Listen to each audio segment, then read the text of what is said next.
Hello students, welcome back to our channel. और आज हम डिस्कस करने वाले हैं क्लास 10th का एक बहुत ही आसान चैप्टर, लेकिन जिसमें बहुत ही सिली मिस्टेक्स हो जाती है स्टूडेंट्स की। इसका नाम है AP, that is arithmetic progression. Basically इसमें होता क्या है कि आपको सिर्फ दो फॉर्मूले वो याद रखने हैं, उनका कंसेप्ट समझना है, कुछ ऐसी चीज़ें करनी है जिससे आपका क्वेश्चन, आप कोई सा भी एपी का क्वेश्चन आ जाए आप उसको बड़े आसानी से कर सकते हैं। बेसिकली सीरीज़ क्या होती है, जैसे सीरीज है 1 2 3 100, ये कितने नंबर तक हो सकती है।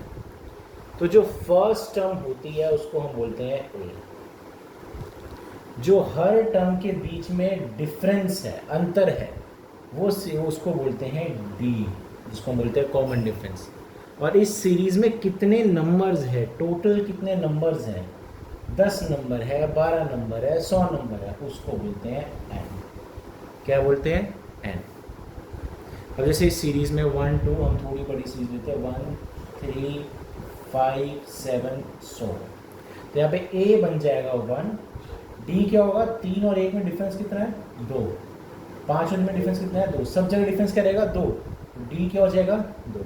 और सपोज ये सीरीज हम बोल रहे हैं कि इसमें 10 नंबर है, कितने, 10, तो एन की वैल्यू क्या हो जाएगी, 10 हो जाएगी। इसको जब हम अर्थमेटिक प्रोग्रेशन के सीक्वेंस में लिखते हैं तो हम इसको लिखते हैं A plus B, A plus 2d, A plus 3d, so on करते करते A plus n minus 1d, that is last term. Okay, यानी कि फर्स्ट टर्म इज नोटेड, ये फर्स्ट टर्म है ए, सेकेंड टर्म को 2 से नोट करेंगे इससे, और ये तीसरी टर्म है। अब यहाँ पे ध्यान देने वाली क्वेश्चन है, क्योंकि इसके बेसिस पे कई क्वेश्चंस आते हैं आपके। जैसे सपोज अगर आपको बोला है 10th टर्म ऑफ एपी, क्या बोला है, 10th, 10 में से एक गया 9, उसको लिखेंगे इस सीक्वेंस में a प्लस 9d। क्या लिखेंगे, a प्लस 9d। अगर आपको बोला है 7th टर्म, तो it will be written as a plus 6d, a plus 6d।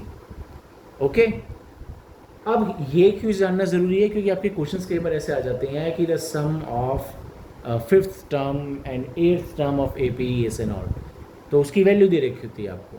सो ऐसे में आपको पता होना चाहिए कि सीक्वेंस में हम ऐसे लिख सकते हैं। जैसे फॉर अनदर एग्जांपल अगर बोला 11th टर्म, तो 11th टर्म होती है a प्लस 10d, मतलब जोन सी भी टर्म होगी उसमें से बस आपको एक कम कर देना है, उसके साथ a लगा देना है।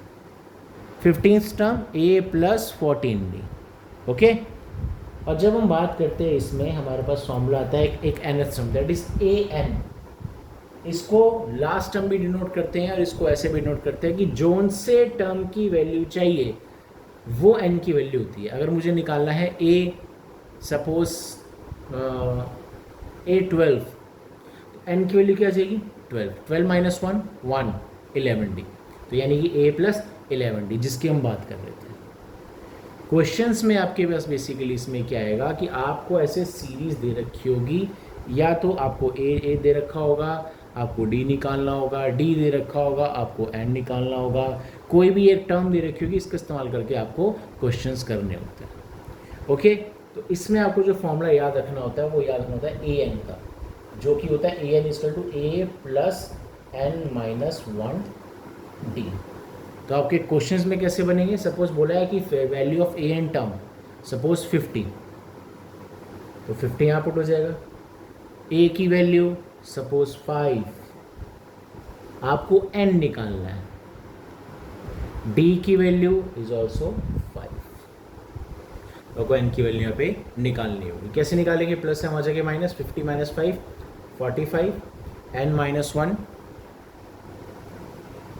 5 या मल्टीप्लाई हम आ जाएगी डिवाइड, 45 में से ये डिवाइड होगा तो बचेगा 9, 9 is equal to n minus 1, n की वैल्यू क्या आ जाएगी, 10 आ जाएगी।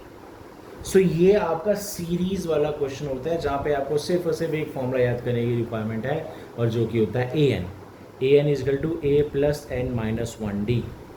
ओके, कोई भी वैल्यू आपको निकालने को बोलेगा, आपको ये फॉर्मूला इस्तेमाल करना होगा।